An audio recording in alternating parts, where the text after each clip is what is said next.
And welcome back, everybody, to Exploring Faith, Pursuing Grace. My name is Daniel Rogers, and I have with me today John Philip Newell, who is the author of a new book called The Great Search. Hopefully, you can see it there on the screen. It's Turning to Earth and Soul and the Quest for Healing and Home. And since most of you who are listening are searching for both healing and home, maybe in a quite literal sense, but also in terms of your spiritual community, I thought it'd be great to bring John Philip on to talk to us about Celtic spirituality. John Philip, how are you doing today?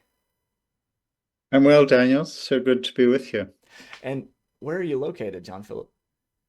Well, at the moment, I'm up along the Moray coastline in the north of Scotland. My wife and I fairly recently acquired a house in the little eco village of Findhorn, Oh, wow. um, which has it has a history of eco spirituality, or of a spirituality that's very alert to earth, and it's a fascinating place that has really thrown its energies into wind-related energy and living sustainably with earth, and Yeah. building houses that are good in terms of care for the environment, and sort of undergirding it with the spirituality of sensitivity to earth's sacredness.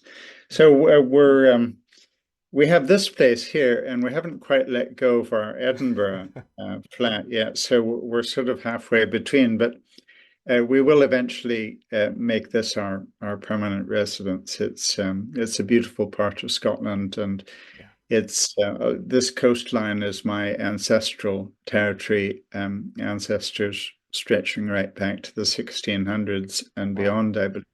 So I'm sort of breathing in ancestral energy up here as well, which is great. Yeah, that's fantastic.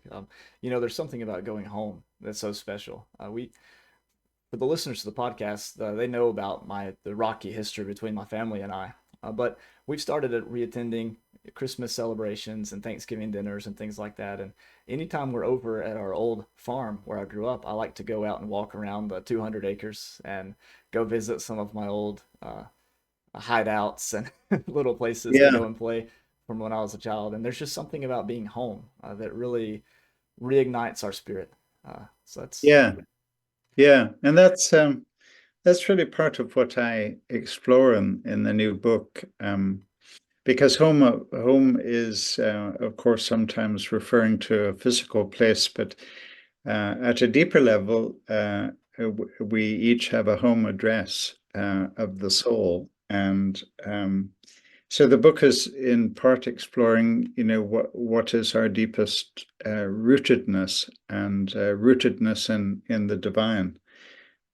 So that's part of what I believe is so important. I think in this transition time, not only religiously but politically, ecologically, we're sort of in the midst of searching for a new way of being, a new way of seeing one another and seeing Earth. And I think part of it is this sensitivity to, well, what is it that enables me to feel most deeply at home in my soul? Yeah. one of you talk about healing for the earth within the book, but you also talk about the way that the earth heals us when we return to our ancestral homelands, or when we return to the wilderness, and remind ourselves that we're actually part of that wilderness. We're not separate from it. One of the things that I've found such great joy and healing in my own life is hiking at the local state park. We have over 100 miles of hiking trails and horse trails, and just going out there with maybe a book like the one that you've written, or maybe something by Richard Rohr, or Belden Lane, and they're all writing about reconnecting with the nature through mystics, kind of like what you've done in your books.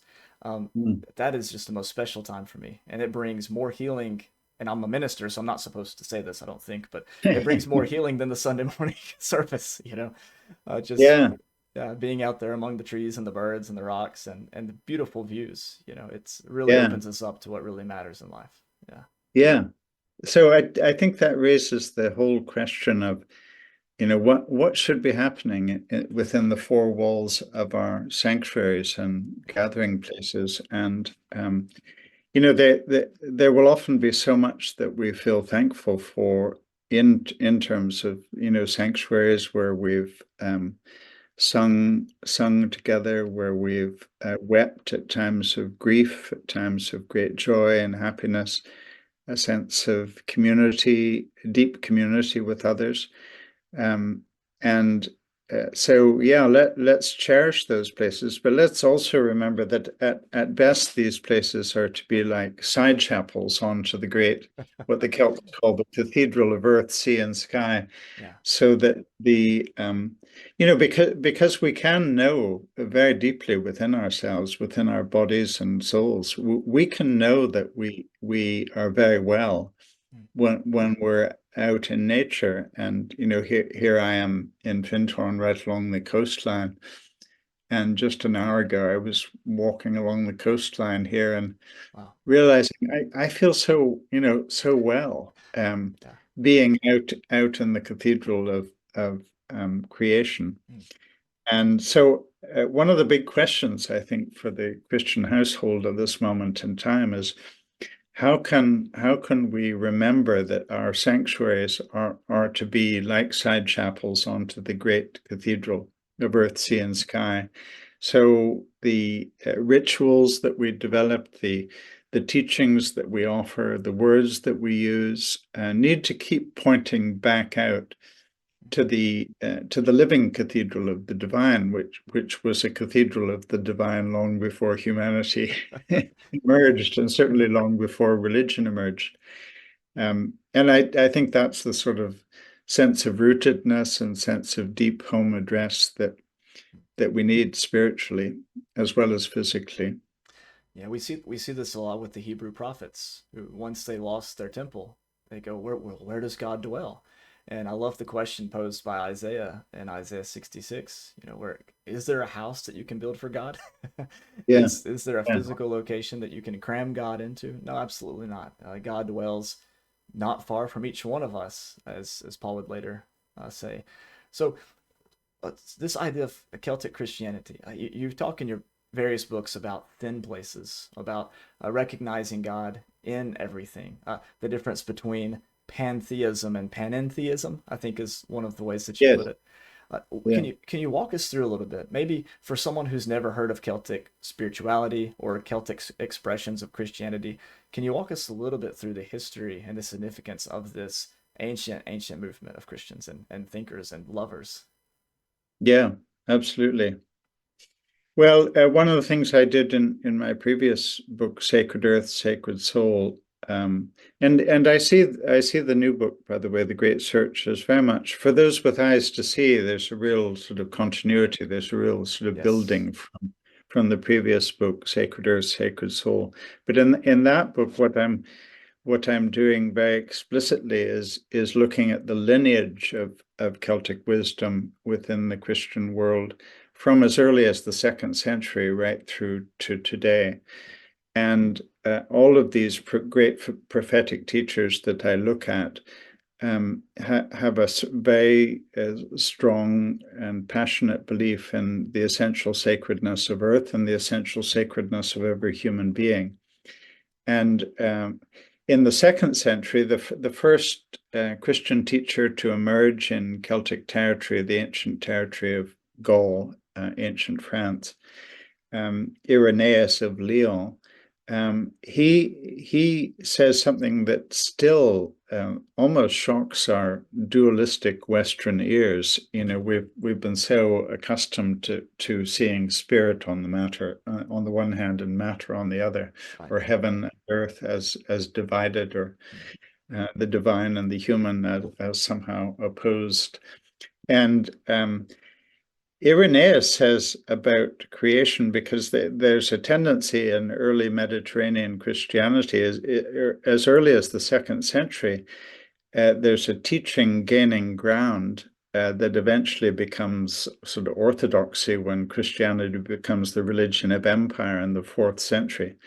Um, there's a teaching that is suggesting that creation, the universe, earth, everything has been fashioned by God out of nothing, Ah, and that becomes taught as the doctrine of creation ex nihilo, out of nothing, and it's taught that a distant creator, a transcendent being, has fashioned everything out of nothing.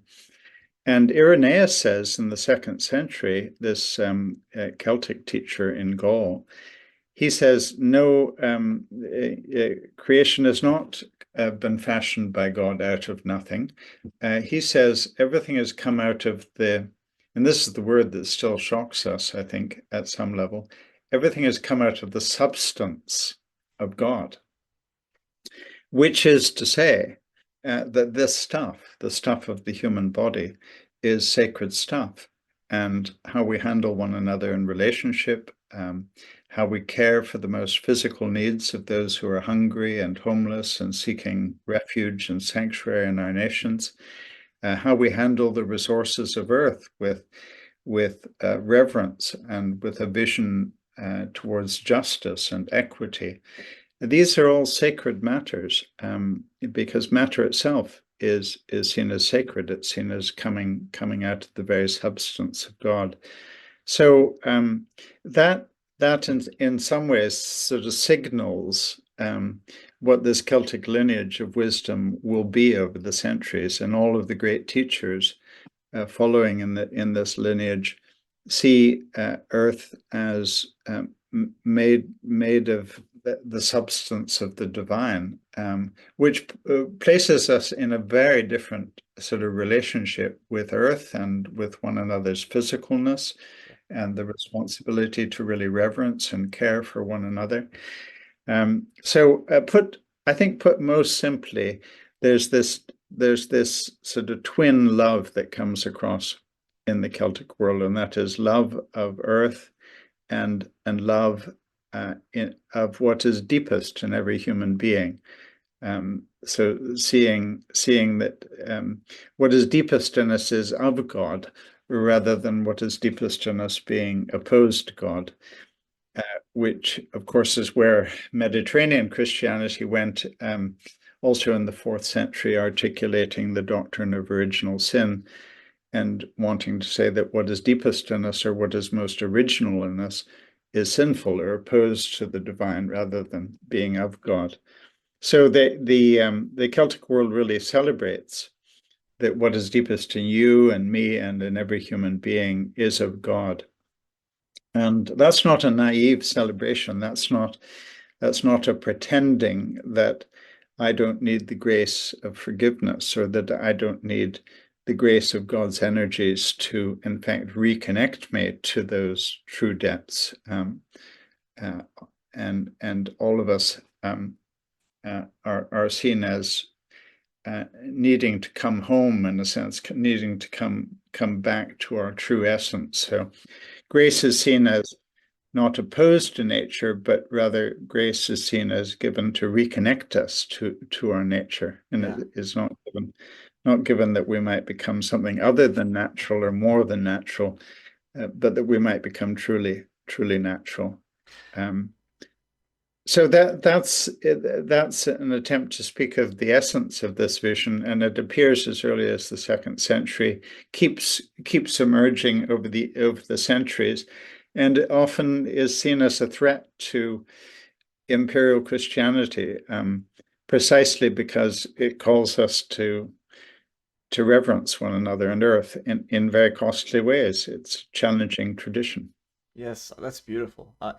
You made me think of two, maybe three passages. And as a minister in the Christian condition, or Christian tradition, and maybe also the Christian condition, I can't help but relate myself back to these ancient stories.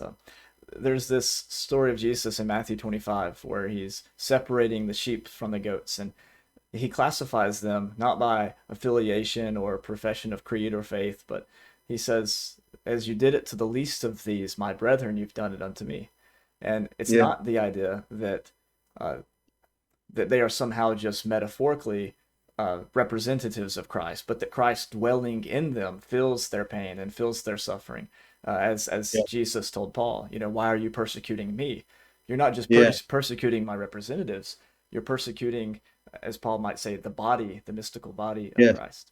Um, the yes, the other idea that came to mind is when someone came to Jesus, the rich young ruler, and calls him a good teacher. And he says, "Why are you calling me good? Only God alone is good." But you look at Genesis 1, and what you see is that God pronounced all of creation good and also very good. And so it's the sense in which at the deepest of all of our beings is God, is the presence of God.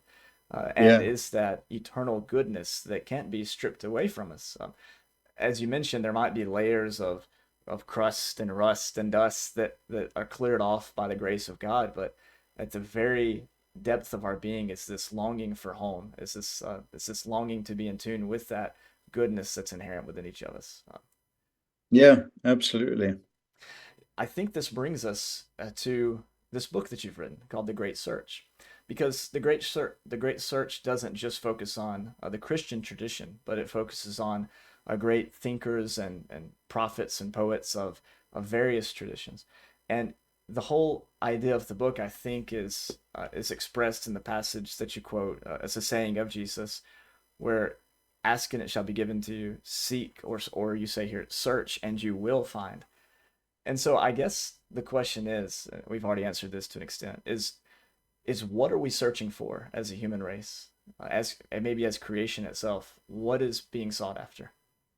Mm, thank you. Well, I mean, part of what I do in terms of the structuring the book is to access these great teachers and prophets from different parts of the world and different traditions, and also allow each great prophetic figure in the book to represent uh, an articulation, a teaching of something that I believe we are yearning for at this moment in time.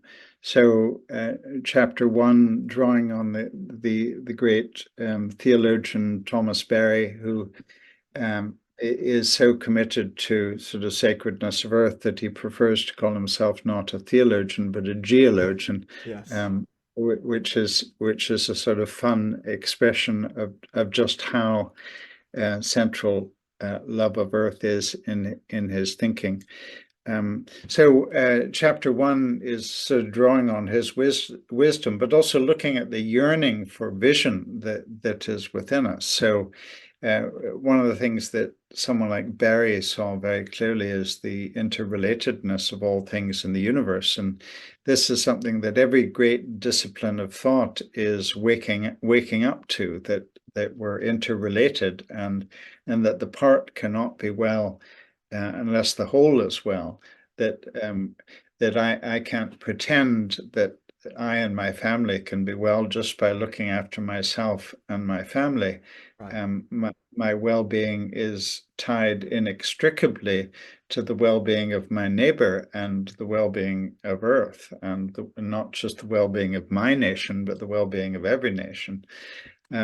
So in chapter one, for instance, I'm looking um, at this longing to expand our vision way beyond the boundaries that we've tried to set on sacredness. And then chapter two is looking at the yearning to be in true relationship with Earth. And I think, as I think I say in that chapter, I think Earth is sort of calling us back to itself in a new way, into a new intimacy, and to see Earth not just as a physical reality, but as a spiritual reality.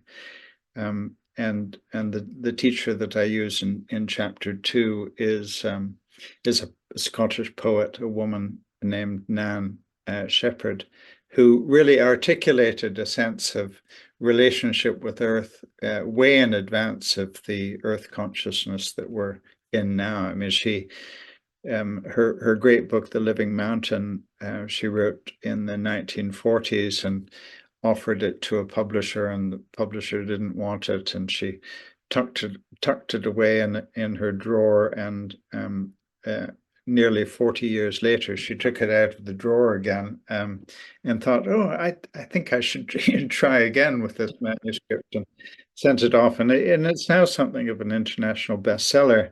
Yeah. Um, again, because she's articulating a yearning that is deep within us. So I mean, all of the chapter headings are about, uh, the deep yearnings of the human soul at this moment in time.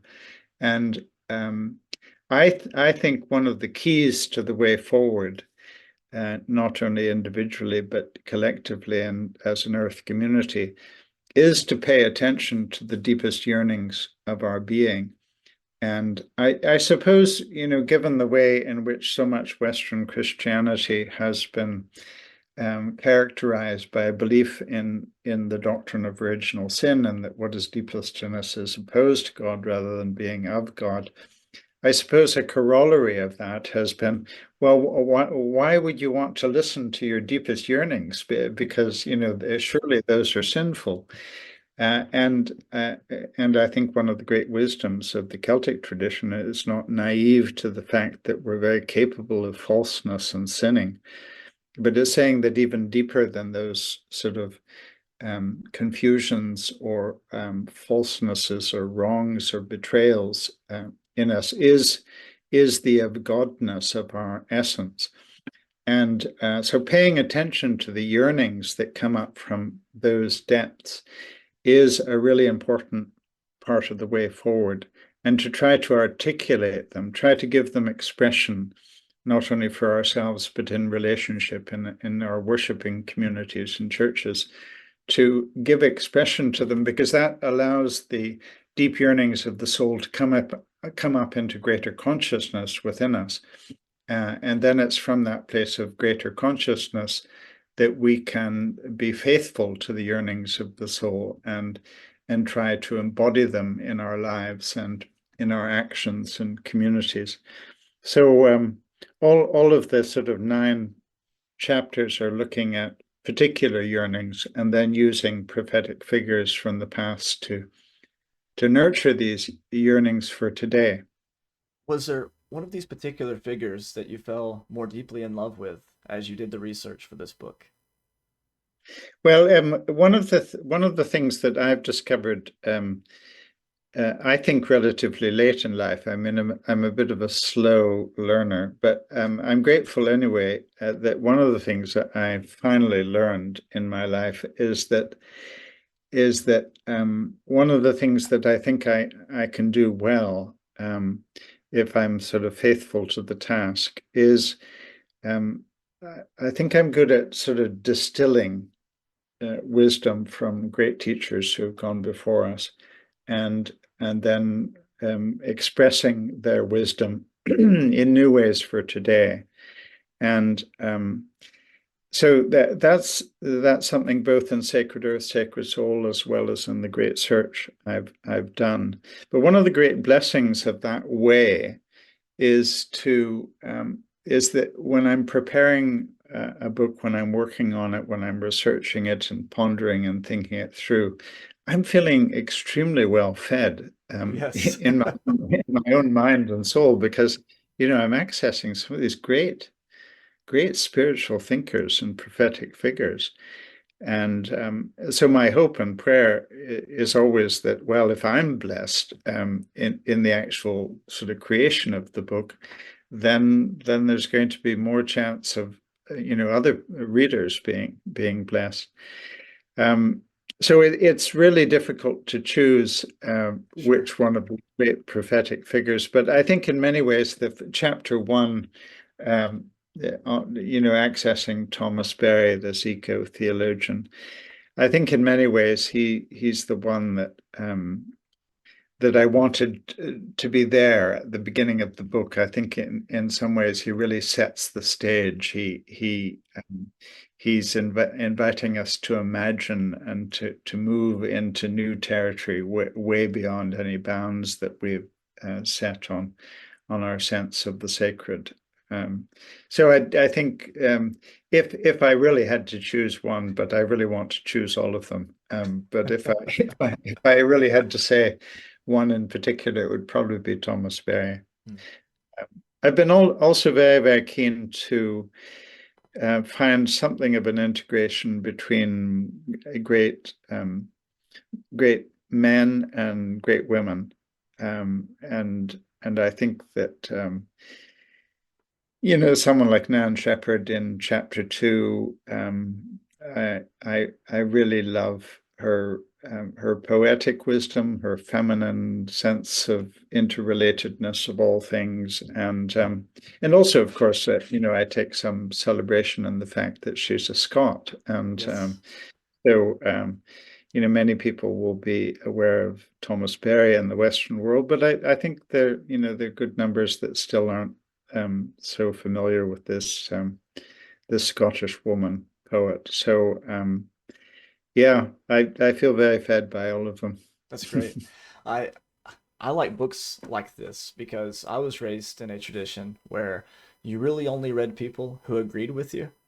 And if you Yeah, happen to read somebody who disagreed with you, it had to be an approved book, by your family or by the yeah, seminary you went to. They had to be the one to sign that, sign off on that book. And even then, it was with uh, X's on the pages and, you know, very, very censored in a sense. You were to just read yeah, these sections or just read it in this way or read it under this, through this lens. And so, yeah, as someone who maybe was spiritually malnourished, being introduced to all of these great people across the world's great traditions has been so beneficial to me.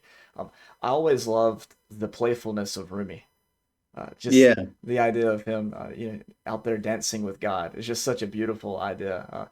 I've been in connection with his poetry for several years now, and as you mentioned in the book, his great respect for Jesus and for some of Jesus's teachings, really comes through in a lot of his ideas. But the main thing that he was seeking after, I think you said, was love, right? yes, That's what he was looking for at the heart of all being is love. Um, and one of the other authors and that you pointed out in the book was in chapter 8. How do you pronounce her name, by the way? Etty Hillesum. Etty Yeah, Hillesum. I yeah. I was briefly acquainted with her thanks to actually Montreat at the conference Discovering Renewal. There was a friend of mine there named Greg who was leading us in centering prayer in the morning right before breakfast, or about an hour before breakfast, and uh, he was using her writings to help lead us into the prayer. And so when Mm, I read her chapter, I actually put a big circle around around her section there, so I would remember to go back and reread it after our interview. It was so touching, and yeah. one of the quotes that stood out to me. Let's see, she talked about how as childish as it might seem to other people, or maybe as simple perhaps that it might seem to other people, that she really did believe, and she believed this stubbornly, she says, that the earth will become more habitable again only through the love that that the Jew Paul described to the citizens of Corinth in the 13th chapter of his first letter. But she was in the midst of the Holocaust, in the midst of Nazi occupation and oppression, and she's seeing her friends and her family being moved out of their houses and losing their business, and everything is being restricted as to what she can purchase and who she can be. She can't help but see that this pervasive love that's at the heart of everyone, even at the ones who would eventually take her life, was moving towards justice in the world. It was moving towards a healed earth.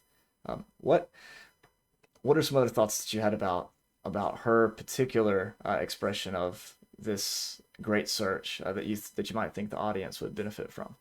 Mm. Yeah. Well, yeah, these diaries that she kept after the Nazi occupation of her homeland in Holland, and the horrendous journey that she and her Jewish brothers and sisters in Holland and in so many parts of Europe experienced. Um, One of the amazing things about her diaries and her letters is that I found in reading them. I mean, early on, she speaks of the divine presence at the very heart of her being, and this realization that what she needs to do is, the way she puts it, is help dig God out. So it's this awareness that the divine is at the very heart of her being, but her work in that journey is to release the divine from within herself, and to be alert to how do we do that for one another.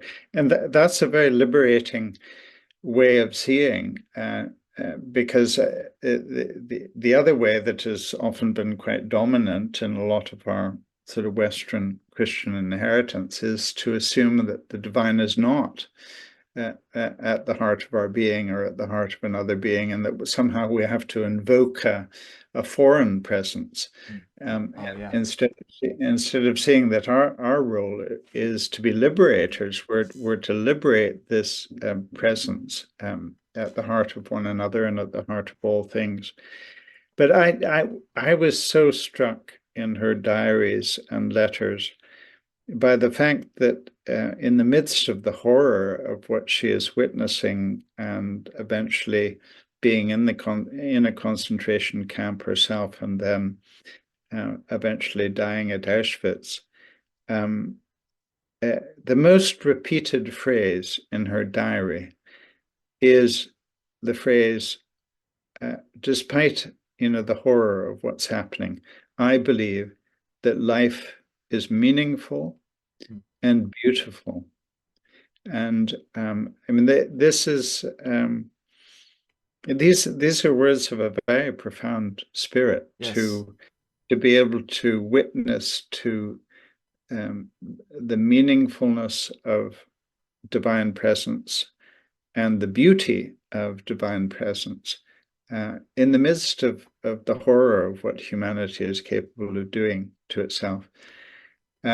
So so many of us, and to varying degrees, um, know about suffering in our families, in our communities, in the world, and how do we, in the face of the wrong and injustice and the suffering, how do we keep bearing witness to what is the presence of God that is even deeper Mm. than uh, the wrong, the suffering? Um, Yeah. and so I was very attracted to Etty as someone, this is not sort of armchair theology.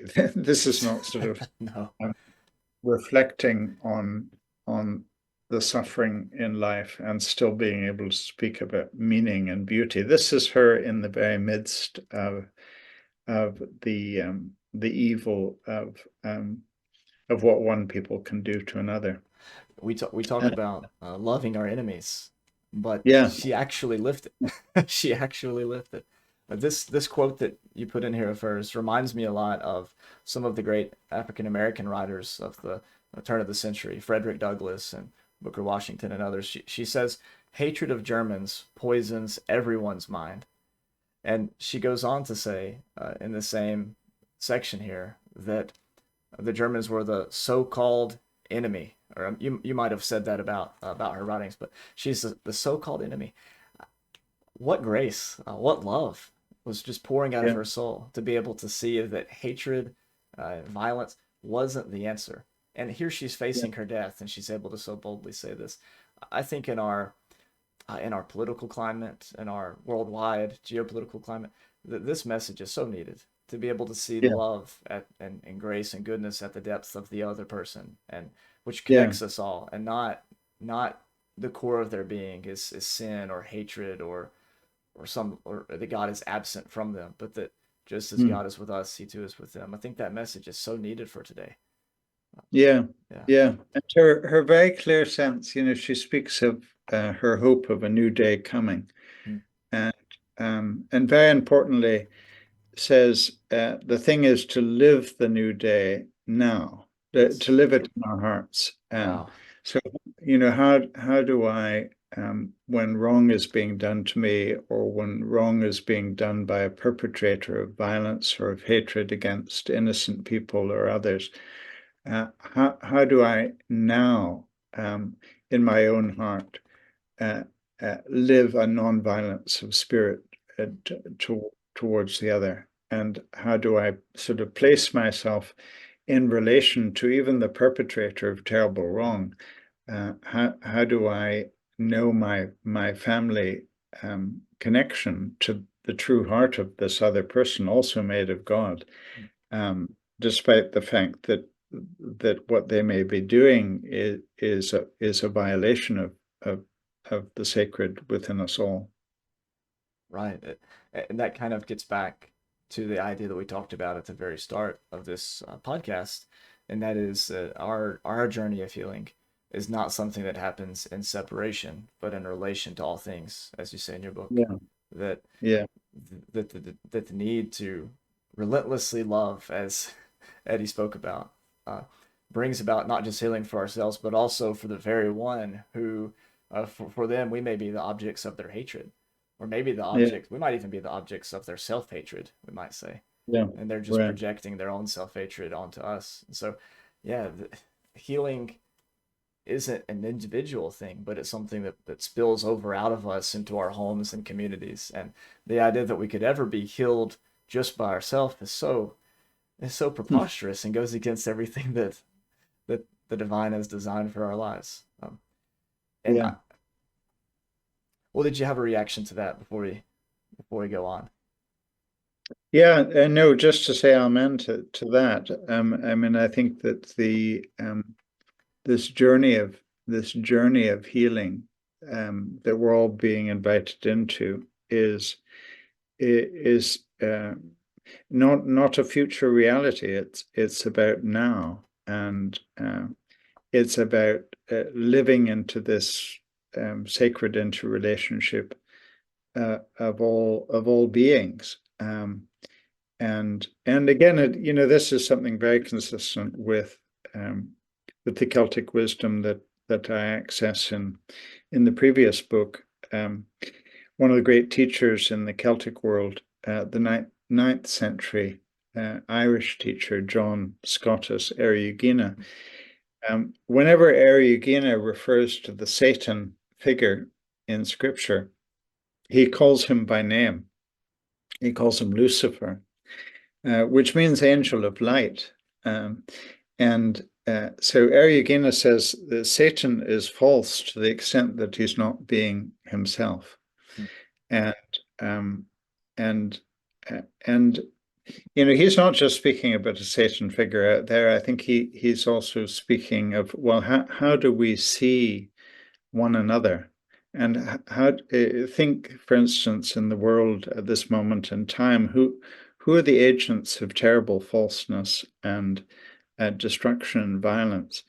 And how can we learn to call them by name? That is essentially brother of light, sister of light, so that when we confront falseness and wrong in the world, we're not calling the other to become like us. We're calling the other to become truly themselves, to live from their true depths, to live Yes. from the light of the divine that is within them, and is sheer grace. It's not in them through any achievement. It's their essence. It's how they're made. So I think that's what someone like Harry Yugina is teaching us to look even at perpetrators of terrible wrong and to try to call them by their true name, made of God. Hmm. This this reminds me of what you called the yes and the no of love in your Mm. conclusion. Do, could you speak to that for us, please? The yes and no of love. Mm. Yeah, one of the things that I was trying to do in the conclusion, of course, was to speak to what was common. I mean, each of these great prophetic figures has a very distinct offering to make, but I was also wanting to look at, well, what holds these great figures together? Why, why are their voices in such deep harmony? And so one of the things I was looking at is the way in which love is so much at the heart of all of these great teachers, and in their varied and wonderfully varied ways, they're really all saying in different ways what John says in our Christian tradition, and that is God is love. Mm. And those who abide in love abide in God, and God abides in them. Yes. Um, There's a so we, teacher, sorry, there's a teacher within our tradition named Carl Ketcherside. And he actually spent a lot of time in the United Kingdom teaching, and he would sleep, he said, in front of a fireplace, and he didn't have a bed in the house he stayed at when he was over there. He just slept in front of the fireplace, and he woke up one night and had this revelation, and he chunks all of his notes into the fire, and he started from scratch. But one of the things that he often said was, "Whoever loves is born of God, and where God has a son or a daughter, there I have a brother or a sister." Yeah, that's wonderful. Yes. Yeah, Sorry, that's I, great. I Yeah. interrupted you there, but No, anyways. no, that was great.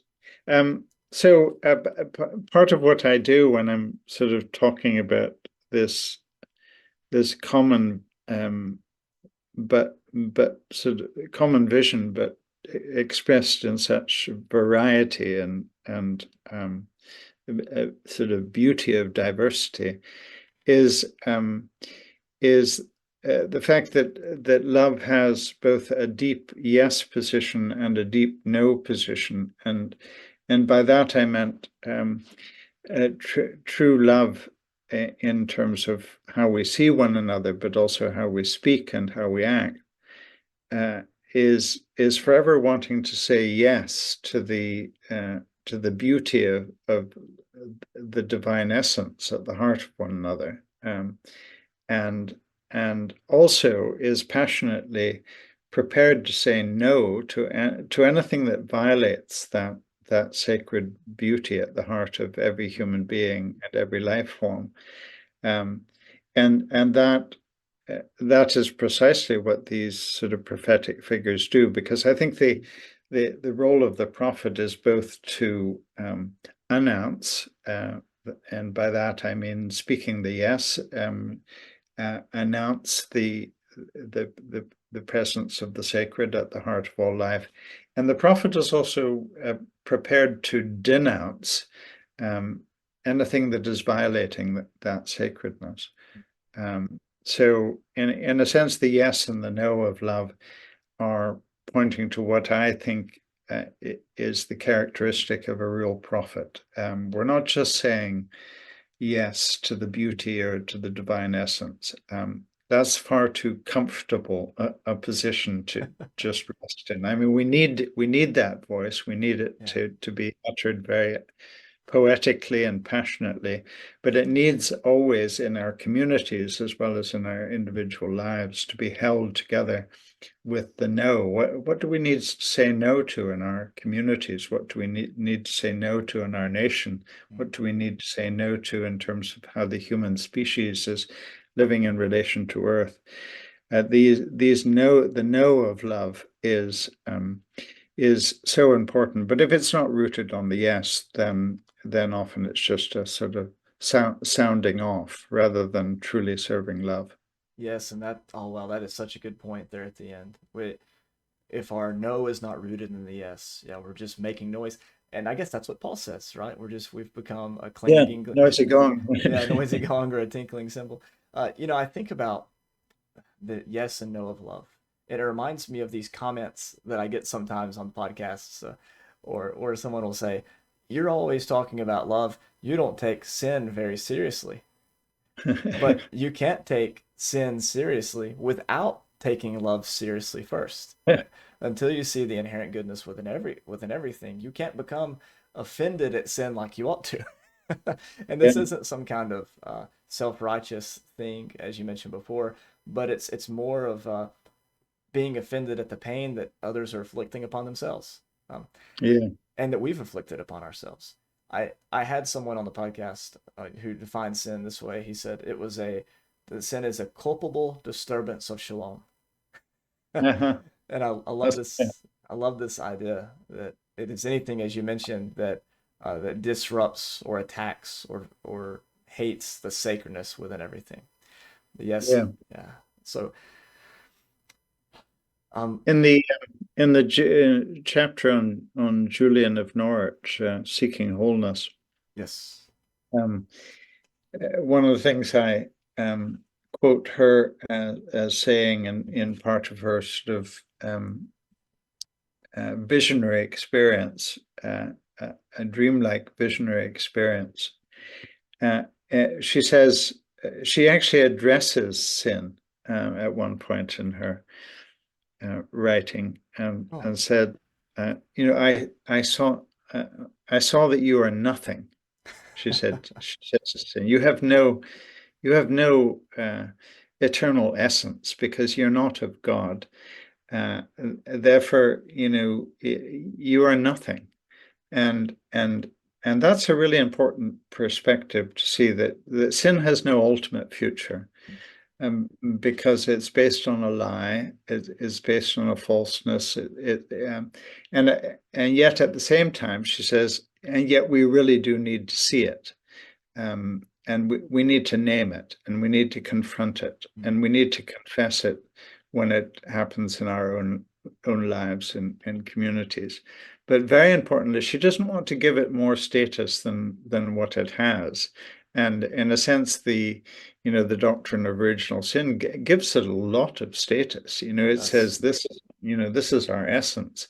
Whereas Julian wants to say, no, it has no ultimate substance, because it's based on a denial of the one who is eternal, who is our essence and from whom we've come. Part of giving sin more status than it has, I think, is kind of summed up in this quote where she says, "It is important." Oh, this may be you, and then you quote her here. "It is important not to focus on the sins of others," says Julian, "unless we can do so with compassion and a holy wish for God to help them. Yeah, Preoccupation with other people's sins, as deplorable and as colorful as they may be, makes a sort of thick mist before the eyes of the soul," she says, "and we no longer clearly see our own need for healing and for our own need for grace." yeah, I've said before that Jesus called us to take up our crosses and follow him, to crucify ourselves with Christ, but he never called us to crucify other people as we've become professionals at doing. Right? yeah, yeah. I mean, think of the absolute fascination of media and often sort of fairly perverted religious fascination with the sinfulness of other people, and uh, we give it far too much attention, Yes.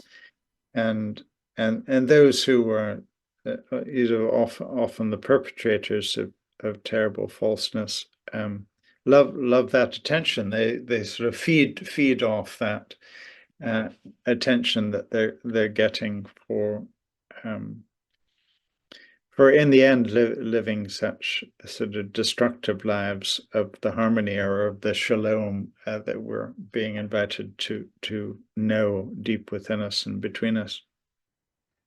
Recently, I've been reading and listening to a lot of Baxter Kruger. I don't know if you're familiar with Dr. Baxter Kruger with No, I'm perichoresis. not. No. But he uses the word delusion.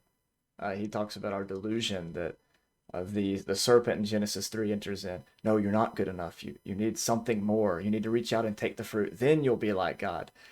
Right. Although they were already created in God's Right. image. Yeah. And it's this delusion that there's something that we need to do to reach out and grab to take Yeah. that's just destroyed our world and put us in competition with each other and at odds with each other. Uh, Yeah. so very sad.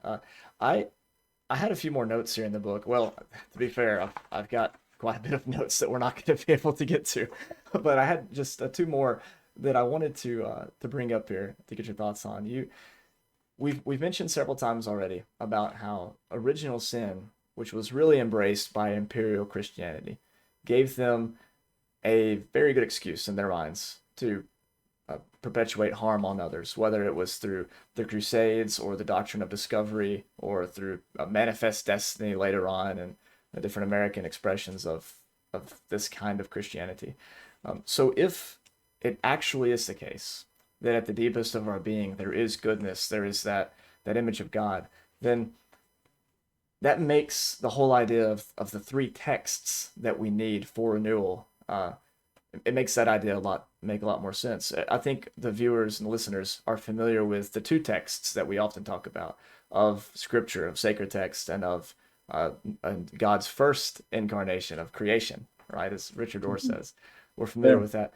But the third text that you mentioned that we need during this crucial moment in our history as humans is the text deepest within ourselves. Could you speak to that for a few moments as we approach the end of the podcast? Yeah. Yeah, the third text being this sort of interior text of the human soul. Yes. And we touched on this a bit earlier in terms of, well, um, what are the deepest yearnings within the human soul? And I think to pay attention to those is part of knowing the way of true behavior and true interrelationship and loving. Yes, you Um, mentioned not just trying to patch up the old story, yeah, but telling a new story. yeah. And I think that the way imperial Christianity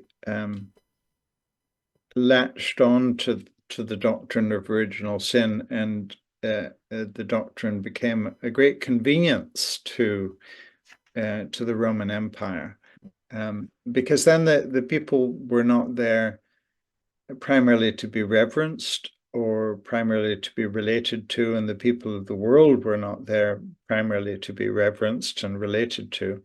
The people of the world were there to be dictated to be told, let me tell, I have truth, let me generously tell you what it is.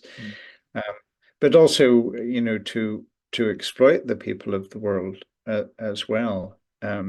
So the doctrine in that sense, and I think we need to ask lots of questions in our Christian household. We need to ask lots of questions about what was happening at that pivotal moment in the fourth century when our religion transitioned from being a persecuted minority without power and often threatened with martyrdom. We made a sort of transition as a religious tradition from being that persecuted minority to almost overnight being in bed with power and having great prestige and privilege. So we need to ask questions about what was happening because, of course, Christianity didn't just sort of become religion of empire out of the goodness of empire. I mean, empire uh, wanted teachings and religious practices and ways of seeing that were convenient to empire. Yeah. And when I speak of imperial Christianity, of course, I'm not just speaking about fourth century Rome. Right. I'm speaking also of the British Empire and how historically the sort of alliance or the marriage between religion and power of British Empire um, was used to serve empire. Not, it wasn't used to serve humanity. It wasn't used to serve Earth. It was Right. used to serve this notion that we can somehow become great and well and look after ourselves by wronging other nations. Mm. And by imperial Christianity, I include the American Empire as well. I include Yes. any nation that, in a sense, sets itself up over against the rest of humanity or thinks that it's somehow all right in the name of God to wage war on other nations and to exploit the well-being of other nations. Yeah. Um, so, and really deep within that whole sort of corrupt sense of relationship between power and religion, something like the doctrine of original sin was really convenient. Um, Yes. because it certainly didn't lead one to expect to find wisdom in another people in another nation, and um, so I often think that the edifice of Western theology as built up from the fourth century and following this great edifice. If you take the original sin piece out of that structure, the whole thing collapses because nearly every other big doctrine is built on that starting point. Mm. Um, and thus, as I explore in a book like the Christ of the Celts, I Yes. explore the way in which original sin has also sort of fed the whole doctrine of substitutionary atonement and the sense, well, we're not so worthy to make any sacrifice to God. So this perfect sacrifice, in a sense, has to be wheeled in, and Yes. and of course we don't even pause to ask, well, is that the nature of love? Does love require sacrifice in order to forgive? And of course, we know in our lives that that's not the case. Who are the people who have most truly and deeply loved us? Could we imagine, could I imagine my wife needing to be paid to forgive me? Right. No, she forgives me because she loves me, and it is costly for her to forgive me, but Yes. it's not a cost that has to be bought or so paid for. Right. You see this in Jesus's parables. If Yeah, if someone comes to you and asks you for forgiveness, you're to forgive them 70 times, 7 times. And this is just yeah, because of how God forgives you. And of course, yeah, this is before the cross event. And you yeah, have the story of the prodigal son, the two prodigal sons and the prodigal father, perhaps. This young man is coming back from being in the far country, and before he can get out his confession, the father is already falling on his neck and kissing him and hugging him. And Jesus says, "This is who I've come to show you that God is. This is who I've come to yeah, reveal you that God is, and I've come to show you God as the Father as I see the Father." Right? Is the idea? yeah. Such a beautiful message.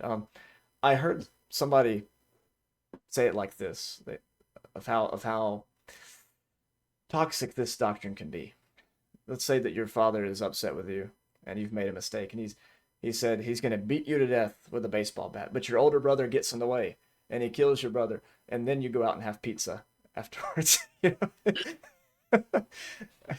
Would you feel loved? Would you feel like you could trust your father? Would you yeah, feel right. peace? Yeah, If that's who the father is. And yet, I think the idea is, instead of God pouring out His wrath upon the Son, it's that we were God was in Christ, and we're pouring out our wrath upon God, and God is saying, "I yeah, can take it, and I forgive you, and I love you anyways, because you're yeah, my children, and I did not design you to perish.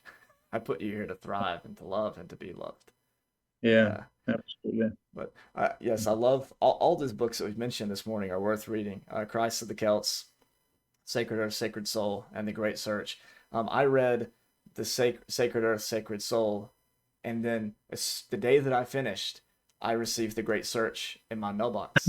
And so I just picked it up and started it. So the continuity between the two books was evident to me. Yeah, But yeah. they're all great reads. Well, John Philip, before you leave us today, can you tell us a little bit about the release date and maybe the best places for people to purchase your book? Yeah, the official release date is the 20th of August, but the book is obviously finding its way into your hands and the hands of Yes. other. Um, but yeah, the official release date is the 20th of August, and it can be. Uh, I have a little foundation called Earth and Soul, and so it's just earthandsoul.org, sort of A and D in between Earth and Soul, and we list on the website the places where the book can be bought. Whether it's through the big sort of monster organizations of Amazon, or Yes. whether it's through your sort of little bookshop locally, which I would always encourage. Yes, that's what I try to do is I go talk to the local bookstore owners and ask them if they can order the book for me through their system. And usually they Yeah, can. And yeah, that's right. it's Yeah, yeah. And you have to pay maybe a couple dollars extra for shipping yeah, or whatever. You don't get the perks of buying from the big stores, but you're also in doing so contributing to the healing of earth and soul. yeah, absolutely. A Yes. good point. Well, would you like to leave our listeners with any final words or perhaps a blessing before we go? Yes, thank you. And it's been so good to be in conversation with you, Daniel. And I Yes. hope we find other ways of other times to be together. I'd love to offer a blessing. This is very ancient blessing from the Western Isles of Scotland. It comes very much out of the Celtic world that I'm indebted to, and it's a prayer that the prayer blessing that I've used in some really important moments in my life. I used it as the blessing that I gave to my younger sister when the day that she died. Oh, Um, and it's a very beautiful blessing that draws on the sense of earth itself being blessing. So the words are deep peace of the running wave to you, oh, deep peace of the flowing air to you, deep peace of the quiet earth to you, deep peace of the shining stars to you, deep peace of the Son of Peace to you. Amen. amen. Well, John Philip, thank you so much for joining us. The links to the things that you mentioned will be in the description, and so people will be able to find your website and order the books, however however is best, most convenient for them. And we're just happy that the good information and this actually good news is getting out into the world, so more and more people can find a home and find healing. All right, Thanks so much. yes, sir. And until next time, God bless, and we will see you in the next episode.